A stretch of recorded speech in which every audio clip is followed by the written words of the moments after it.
Good নুন to everyone. আজ আমরা যেটা ডিসকাস করব সেটা হচ্ছে practical about two way ANOVA.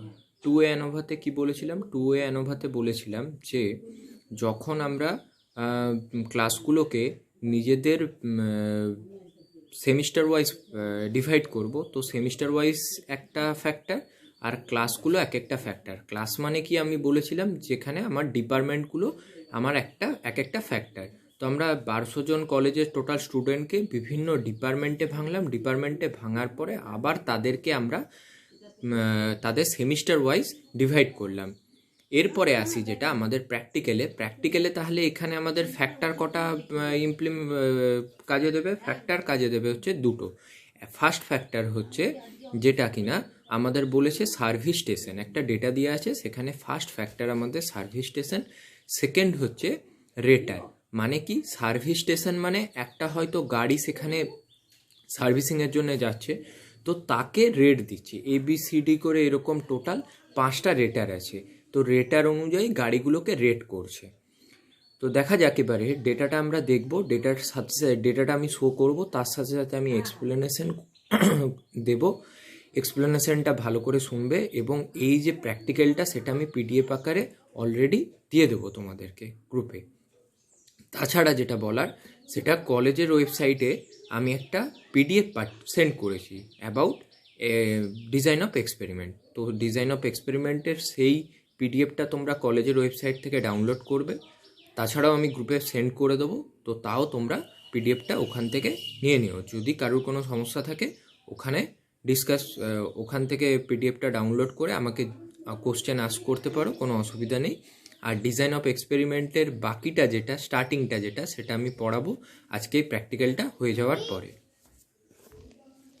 এরপরে আসি যেটা, সেটা হচ্ছে আমাদের প্র্যাকটিক্যালটা। এই প্র্যাকটিক্যালটাতে ফার্স্ট আমাদের বলেছি সার্ভিস স্টেশন আর রেটারের একটা ডেটা দিয়ে আছে, আমরা ভালো মতো দেখতে পাচ্ছি 1 2 3 4 5 6 7 8 9 10 করে 10টা সার্ভিস স্টেশন আর 5টা রেটার। তাহলে এরপরে আমাদেরকে কোশ্চেনটা ডেটাটা কি বলেছে? Analysis the data and discuss whether there in any significant difference between raters or between service station. মানে কোনো সার্ভিস স্টেশন আর রেটার্সের মধ্যে কোনো ডিফারেন্স আছে কি না। তো সেই কারণে আমরা এখানে আমাদের ফ্যাক্টর কটা? দুটো ফ্যাক্টর, রেটার্স একটা, সার্ভিস স্টেশন একটা ফ্যাক্টর। তাহলে YIJ কিনা rating of the J service station by the ith rater. আইগুলো কি কি? আই ধরে নিচ্ছি ABCDE, যে হচ্ছে 1 থেকে 10। নাল হাইপোথিসিস আমাদের একটা ধরতে হবে, অবশ্যই আমরা এটা টেস্টিং করব। টেস্টিং কোন ডেটার জন্য? যখন আমাদের টেস্টিংটা ভেরিয়েবলটা টেস্টিংয়ের ডেটাটা হচ্ছে আমাদের কি থাকবে? অনেকগুলো ডেটা থাকবে। তখন আমরা মোর দ্যান টু কেসের জন্য আমরা অ্যানোভা ব্যবহার করি। তো সেই মোর দ্যান 2 কেসেস আছে, দুটোর বেশি আমাদের কি আছে? দুটো ডেটার বেশি আছে। তাই আমরা এখানে মোর দ্যান 2 এর জন্য আমরা কি ব্যবহার করি? এখানে অ্যানোভা, অ্যানালিসিস অফ ভেরিয়েন্স ব্যবহার করি। তাই I = ABCDE, J = 1 to 10। এরপরে আসি নাল হাইপোথিসিস। নাল হাইপোথিসিস কি বলছে? H not R। আর কেন লেখা হয়েছে? রেটারের জন্য আর লেখা হয়েছে। μA = μB μC তাহলে আমরা আগে ধরে নিচ্ছি তাদের মধ্যে কোনো সিগনিফিক্যান্ট ডিফারেন্স নেই, রেটার্সের মধ্যে কোনো সিগনিফিক্যান্ট ডিফারেন্স নেই। সেকেন্ডেরটাও ধরে নিচ্ছি যে সিগনিফিক্যান্স ডিফারেন্স কোনো নেই সার্ভিস স্টেশনের মধ্যে। নাল হাইপোথিসিস কাকে বলে? A statistical hypothesis which is assume to be true and whose validity is tested basis on the sample. তাহলে এখানে নাল হাইপোথিসিসটা আমরা ধরে নিচ্ছি যে এটা ঠিক, তার এগেনস্টে এবারে আমরা টেস্ট করে দেখব যে এই কন্ডিশনটা আমাদের স্যাটিসফাই করছে কি না। কার রেসপেক্টে করব? এই যে ডেটাটা রয়েছে, এই ডেটাটা আমাদের একটা স্যাম্পল ডেটা। এই ডেটার রেসপেক্টে আমরা চেক করে দেখব যে এটা ঠিক হচ্ছে কি ভুল হচ্ছে। তাহলে সিমিলারলি আমাদের একটা অল্টারনেটিভ হাইপোথিসিসও ধরতে হবে। অল্টারনেটিভ হাইপোথিসিসটা আমরা কি ধরেছি? অল্টারনেটিভ হাইপোথিসিসটা আমরা ধরেছি যে at least 2 of μA and μB ... μE আর ডিফারেন্ট, যে কোনো দুটো ডিফারেন্ট। আর সিমিলারলি আমরা H1 SS এর জন্যে সার্ভিস স্টেশনের জন্যে অ্যাটলিস্ট 2 অফ দ্য μ1 μ2 μ10 আর ডিফারেন্ট ধরেছি। এবারে আসি সেটা হচ্ছে আমাদের ইউজুয়াল নোটেশনটা কি দেখব, কে ইজিক্যাল টু 5, মানে আমাদের সেই ইয়েগুলো ছিল, আমাদের যেটা হচ্ছে ডিগ্রিস অফ ফ্রিডমগুলো ছিল, সেই ডিগ্রিস অফ ফ্রিডমগুলো বার করার জন্য এটা প্রয়োজন। কে কত, কে হচ্ছে আমাদের 5, কেখানা ক্লাসেস, কটা ক্লাসে ভেঙেছি, 5টা ক্লাসে ভেঙেছি। এরপরে এইচ কটা, এইচ কত, এইচ হচ্ছে আমার টোটাল, যেটা হচ্ছে আমার কলাম, কটা কলাম আছে টোটাল, 10টা কলাম আছে। ক্যাপিটাল এন কত, টোটাল নাম্বার অফ আমার স্যাম্পল কত আছে এখানে, 50টা। এরপরে আসি calculation for various some of square. Some of স্কোয়ারের জন্য ফার্স্ট আমার যেটা আছে সেটা হচ্ছে টেবিলটাতে রেটার্স বাঁ দিকে আছে, ডান দিকে আছে 1 2 3 4 5 6 7 8 9 10 করে 10টা সার্ভিস স্টেশনের ডেটা। তো ফার্স্ট আমরা আসি, সেটা হচ্ছে টি আই এখানে আছে, আর আছে টি টি আই নট আছে, আর টি জে নট আছে, সরি টি নট জে আছে। তো এবারে আমরা ফার্স্ট যেটা করব সেটা হচ্ছে টি আই নট কীভাবে বার করছি। টি আই নট বার করছি এ বরাবর ফার্স্ট রোয়ের আমরা টোটাল বার করছি, ফার্স্ট রোয়ের টোটাল। টি আই নট মানে ফার্স্ট রোয়ের total, 99 plus 70 plus 90 plus 99 plus 65 plus 85 plus 75 plus 70 plus 85 plus 92 equal to 830। এরপরে সিমিলারলি টি আই নটের স্কোয়ার বার করছি 830 স্কোয়ার, যেটা কিনা বেরোচ্ছে 6,88,900। সিমিলারলি বি এর জন্য বার করলাম, টি আই নট বার করেছে 790 টোটাল করে। সি এর জন্য বার করলাম 750, ডি এর জন্য 820, ই এর জন্য 810। সিমিলারলি এবারে এটা গেল রো টোটাল। এবারে আসি কলাম টোটালগুলো। কলাম টোটাল জন্য ফার্স্ট ওয়ানের জন্য যেটা টোটাল বেরিয়েছে 99 plus 96 plus 95 plus 98 plus 97 is equal to 485। দুয়ের জন্যে 70 plus 65 plus 60 plus 65 plus 65 is equal to 325। Similarly 10 অবধি বার করেছে। তার আবার টি জে নটের স্কোয়ারের, সরি টি নট জে স্কোয়ারের স্কোয়ার বার করেছে 23,525, টি নট জে থেকে তার স্কোয়ার মানে 485 স্কোয়ার। তারপরে 325 square, 350 square, 475 square, dot dot dot 455 square বার করেছে। এরপরে আসি, এটা গেল টেবিলটা। এখানে আমাদের এই ভ্যালুগুলোর দ্বারাই আমরা সাম অফ স্কোয়ারগুলো ক্যালকুলেট করতে পারবো। আমরা এইটা আগেও এইরকম একটা টেবিল আগেও আমরা ক্রিয়েট করেছিলাম, কিন্তু সেখানে আমাদের ফ্যাক্টর ছিল 1 ফ্যাক্টর, 1 ও অ্যানোভাতে। এরপরে আসি raw sum of square, R S S মানে র সাম অফ স্কোয়ার। র সাম অফ স্কোয়ার মানে প্রত্যেকটা স্কোয়ার করে সাম করব। 99 স্কোয়ার যুক্ত 96 স্কোয়ার যুক্ত 95 স্কোয়ার যুক্ত 98 স্কোয়ার যুক্ত 97 স্কোয়ার যুক্ত 70 স্কোয়ার যুক্ত 65 স্কোয়ার যুক্ত 60 স্কোয়ার যুক্ত 65 স্কোয়ার যুক্ত 65 স্কোয়ার যুক্ত ডট ডট ডট ডট করে লাস্ট অবধি 89 স্কোয়ার অবধি যোগ করব। যোগ করে তাদের ভ্যালুটা বার করেছি। ভ্যালু এসেছে 3,29,948। এটা গেল আমাদের র সাম অফ স্কোয়ার। এরপরে আসি কারেকশন ফ্যাক্টর। কারেকশন ফ্যাক্টর বার করার জন্য আমাদের যেটা ফর্মুলা সেটা হচ্ছে জি স্কোয়ার বাই এন। জি কি? জি হচ্ছে আমাদের গ্র্যান্ড টোটাল। জি হচ্ছে আমাদের গ্র্যান্ড টোটাল। টেবিলটাতে খেয়াল করে দেখো, জি আমাদের গ্র্যান্ড টোটাল বেরোচ্ছে টোটাল 4000। টোটাল রোয়ের টোটাল আর কলামের টোটাল দুটো অ্যাডিশন করে টোটাল আমাদের 4000 আসছে। রোয়ের টোটাল আর কলাম টোটাল অ্যাডিশন করে 4000। তো কারেকশন ফ্যাক্টর আসছে G square by capital N. Capital N কত আমাদের 50, আর জি কত? জি হচ্ছে 4000। তাহলে 4000 স্কোয়ার ডিভাইডেড বাই 50 সমান 3,20,000। এরপরে আসি টোটাল সাম অফ স্কোয়ার বার করা।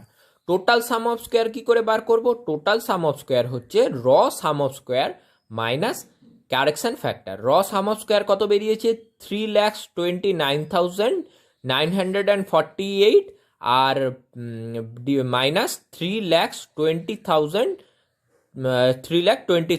Is equal to 9,948। নাও এরপর যেটা আসছি আমরা, সেটা হচ্ছে আমাদের র সাম অফ স্কোয়ারের। র সাম অফ স্কোয়ার কিভাবে বার করব? Summation T I not a square, sorry র নয়, row sum of square. Row এর সাম অফ স্কোয়ার কি করে বার করব? Summation T I not a square divided by 10। আমাদের টোটাল রো কটা ছিল? রো ছিল হচ্ছে এখানে যেটা বেরোবে সেটা হচ্ছে row total row sum of square বেরোবে summation T I not a square divided by 10, কারণ আমরা 10 দিয়ে ভাগ করব রো সাম অফ স্কোয়ারের ক্ষেত্রে। 32,4,4,000 divided by 10 minus 3,20,000 equal to 4,000। Column sum of square কত বেরিয়েছে? Summation T naught J square divided by 5 minus correction factor CF 16,34,050 minus 3,20,000 equal to 6,810। এরপরে র সাম অফ স্কোয়ার আর কলাম সাম অফ স্কোয়ারের এই divided by 10 আর divided by 5 কেন হলো? তো এটার জন্য এটা আমরা পড়েছিলাম র সাম অফ স্কোয়ার কীভাবে বার করেছি, কলাম সাম অফ স্কোয়ার কী করে 2 অ্যানোভার ক্ষেত্রে বার করেছি সেটা আমরা খেয়াল করব। তো এরর সাম অফ স্কোয়ারের ক্ষেত্রে টোটাল সাম অফ স্কোয়ার থেকে আমরা র সাম অফ স্কোয়ার আর কলাম সাম অফ স্কোয়ার বাদ দেব। তো 9,948 মাইনাস 403 মাইনাস 6,810 ইজিক্যাল টু 2,738। এরপরে আমরা যেটা আসি অ্যানোভা টেবিলে। অ্যানোভা টেবিলে ফার্স্ট আমাদের যেটা কাজ সেটা হচ্ছে সোর্সেস অফ ভেরিয়েশন বাঁ দিকে, তারপরে সাম অফ স্কোয়ার, তারপরে সাম অফ স্কোয়ার, তারপরে ডিগ্রিস অফ ফ্রিডম, তারপরে এমএস মিন স্কোয়ার এরর, তারপরে এফ। তো ডিগ্রিস অফ ফ্রিডমটাকে মাঝেও লিখে পরে সাম অফ স্কোয়ারকে আমরা দিতে পারি। তো আমরা বিটুইন কলামসের জন্য সাম অফ স্কোয়ার কত বেরিয়েছে? আমাদের কলামের সাম অফ স্কোয়ার বেরিয়েছে 6,810। বিটুইন রোসের মধ্যে এর মধ্যে কত বেরিয়েছে? রোস সাম অফ স্কোয়ারটা ভুল দেওয়া আছে এখানে বইয়ে, তো এখানে কারেকশন হবে, এটা হবে 4,000। রো সাম অফ স্কোয়ার হবে 4,000, রো সাম অফ স্কোয়ার হবে 4,000, এখানে ভুল আছে।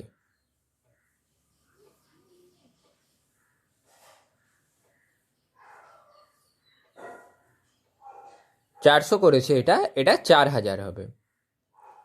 তো 4,000-এর সাথে এটা যদি হয়,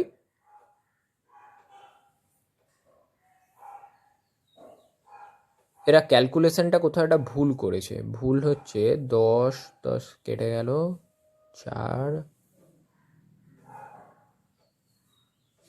400 হবে। 403 না 400, 4,000ও না, 400 হবে। 400 এরা এখানে ঠিক করেছে, বাট এখানে ওরা ভুল লিখেছে, 403 করেছে। তো যাই হোক, এখানে এটা হবে, ভ্যালুটা হবে 400। তো এবারে এরা এরার সাম অফ স্কোয়ার বার করেছে। এরারটা কি করে বার করেছে? কলাম সাম অফ স্কোয়ার থেকে row sum of square total থেকে এটা বিয়োগ করেছে। এরপরে ডিগ্রিস অফ ফ্রিডম বার করেছে। ডিগ্রিস অফ ফ্রিডম কি জানি আমরা?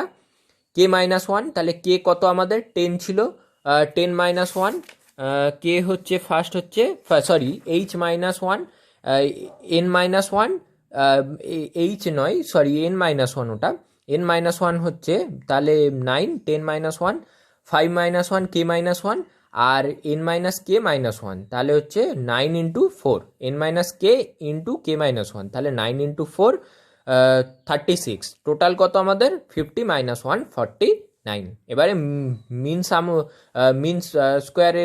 স্কোয়ার কি করে বার করি? সাম অফ স্কোয়ারকে আমরা ডিগ্রিস অফ ফ্রিডম দিয়ে ভাগ করি। ডিগ্রিস অফ ফ্রিডম দিয়ে ভাগ করতে 756.67 আসছে, আর এটা 100 আসছে।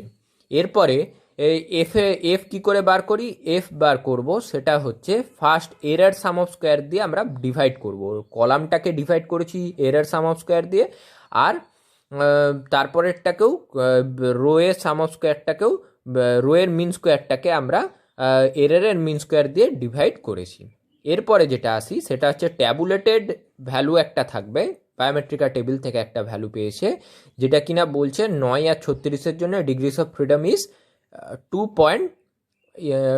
ভ্যালু হচ্ছে 2.5, আর সরি 2.15 টেবিল থেকে সেটা calculated value of F is 9.95 first যেটা বেরোচ্ছে। সেকেন্ড যেটা greater than tabulated value, tabulated value কত? 2.15, ট্যাবুলেটেড ভ্যালু 2.15 তার থেকে বড়, তাহলে আমরা it is significant and H not S S is rejected, তাহলে এটাকে রিজেক্ট করব। যদি ট্যাবুলেটেড ভ্যালুর থেকে আমাদের এস্টিমেটেড ভ্যালু যদি গ্রেটার হয় তাহলে আমরা সেটাকে রিজেক্ট করব।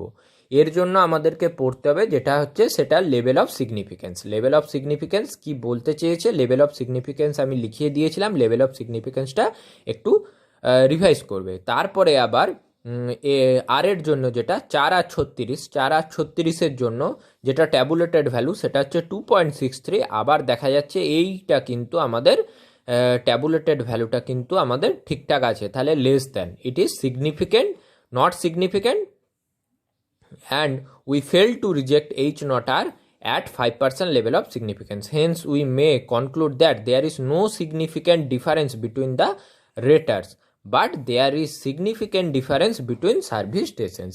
Difference সার্ভিস স্টেশনের মধ্যে সিগনিফিক্যান্ট ডিফারেন্স থাকলেও কোনো কিন্তু রেটার্সের মধ্যে কোনো সিগনিফিক্যান্ট ডিফারেন্স নেই। এই গেল তাহলে হচ্ছে আমাদের প্র্যাকটিক্যালটা অ্যাবাউট টু এ অ্যানোভা।